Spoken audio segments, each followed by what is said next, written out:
Hello and welcome back to Brockport Sports Talk. For Michael Tamaro and Zach Harnischfager, I'm Jack McElligott. We are here after Super Bowl 56, guys. The Los Angeles Rams have defeated the Cincinnati Bengals in a closely contested 23-20 game.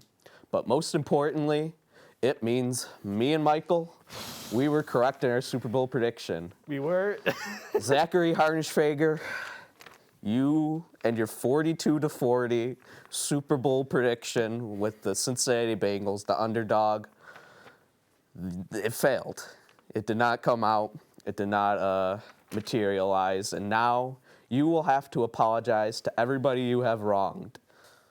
Luckily for you, me and Michael have constructed an apology letter so you can fully rectify your mistakes and make things right with OBJ and a few other people. Us included, possibly. We have the letter here. We'll make sure nobody can read it. But you. Dear Odell Cornelius Beckham Jr. and the Los Angeles Rams football team, I apologize for my incompetence as a sports personality. I have said before that you are not a winner, that you were a diva and are not that guy. Now, during this playoff run, you have truly proven that you are that guy, pal, and you are a true competitor. Scoring a touchdown in the Super Bowl and supporting your team on the sideline after your body gave out. You truly proved you are a team player and were not the problem in Cleveland.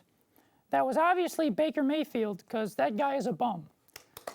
I would also like to apologize to Cooper Douglas Kupp. It's clear that by your performance in the Super Bowl, you've had to carry Matthew Stafford's luggage all season. And to John Matthew Stafford, I am sorry for implying you are a top 15 quarterback all time. I put too much pressure on a guy that is clearly carried by one of the best supporting casts of all time. And most of all, I would like to apologize to my fellow co-hosts, Michael Vincent Tamaro and Jack William McElligott, who are clearly more intelligent and better than I am at discussing sports topics. I'm Zachary John Harnischfager, and I approve this message.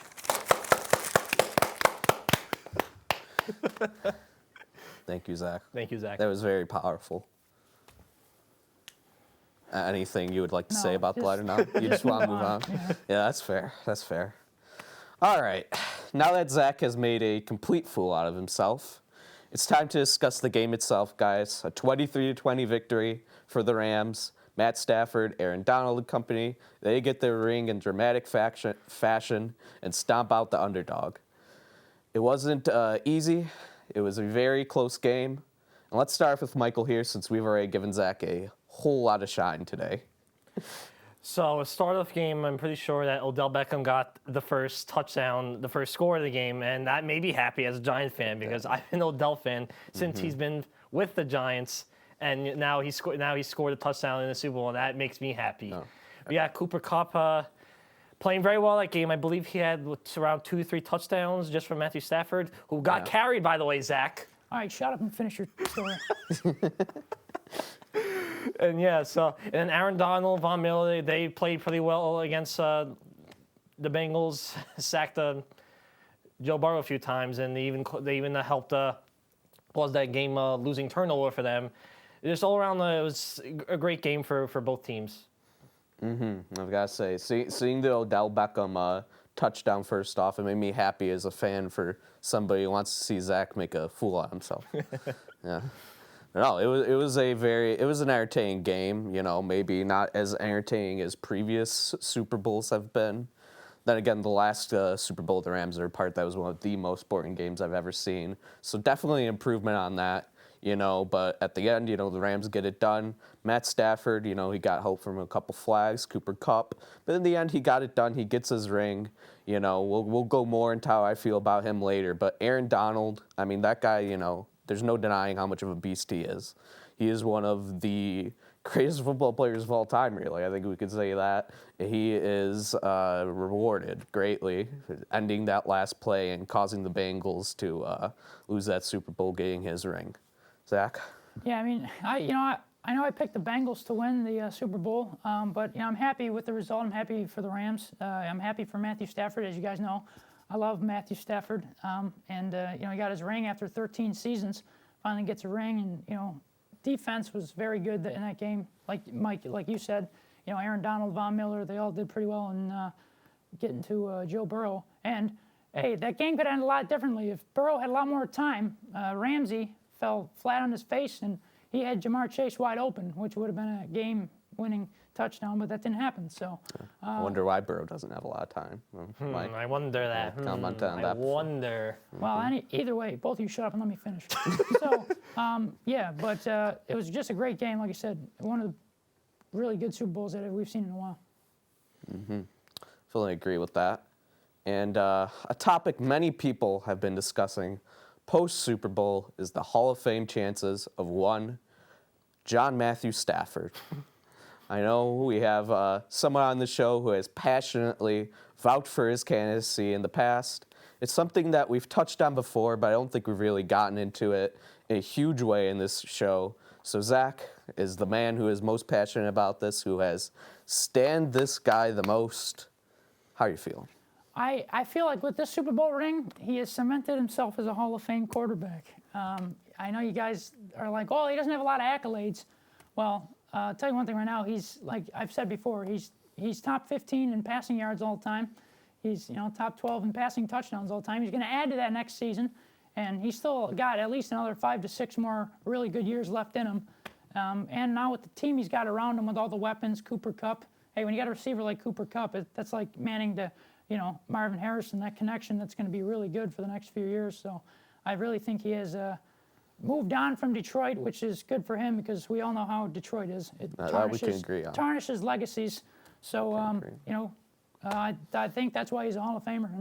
And that letter is full of crap because I am not apologizing for thinking he's a top 15 quarterback all the time. Well, I would have to disagree a bit on that. You keep bringing up volume stats for what Matthew Stafford has accomplished, where I don't really care too much about volume stats in an era where passing has been so heavily favored now. Like we see records being broken, Drew Brees, Tom Brady, and that, great QBs, but the QBs of yesteryear, just didn't have the time and the rule set to get the stats that Matthew Stafford did. And he's been playing on that Detroit team that has struggled.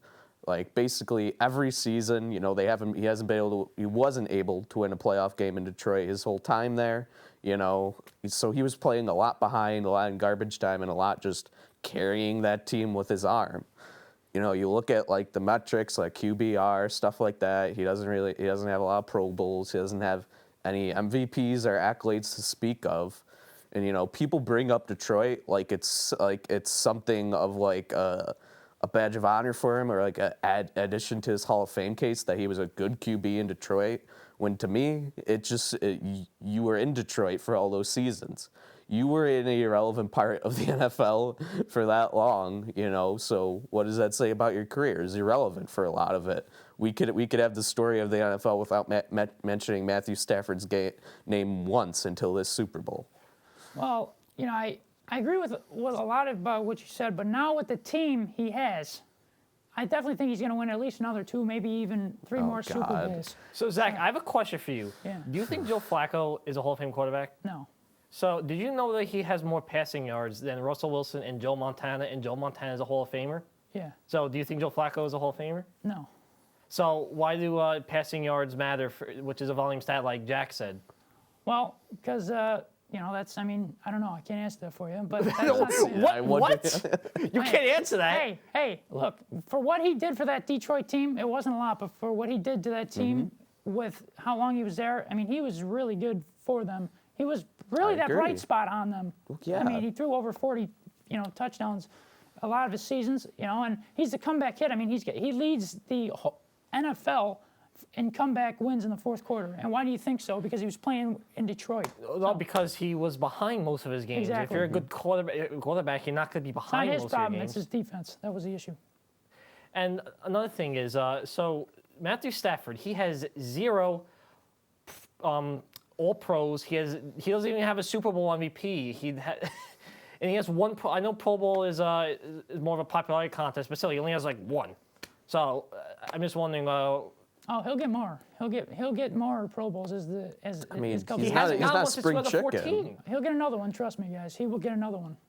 I mean, maybe, but what does one more do? He won't How get many one more more. years does he have? He's like 35, right? No, he's got at least another 6, 7 in him. Yeah, but he hasn't made an All Pro yet. And he's not gonna. He will. He will. Trust me. He will at least another 3. Zach, how confident are you saying that he was a top 5 QB in any years of his league? Not until recently. Not until recently.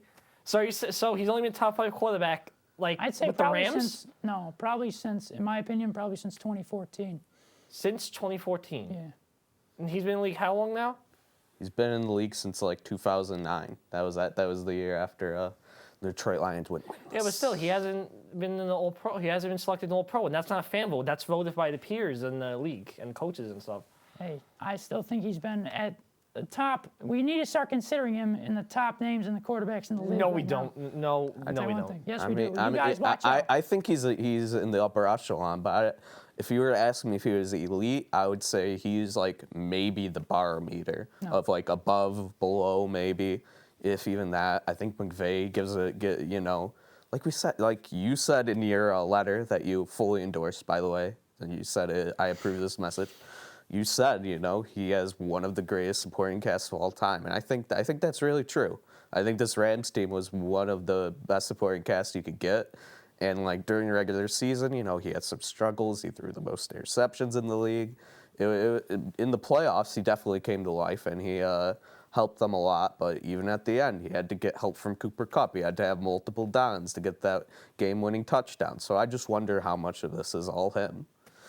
Well, this has been his best receiver since he had Calvin Johnson. Well, that's certainly true.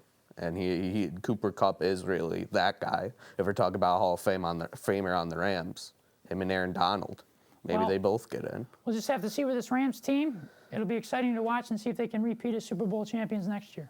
That we can agree on, Zach. And with that, it'll do it for us this week. For Sports Talk, this is Jack McElligott alongside Michael Tamara and Zach Karnsfager. We'll see you next week.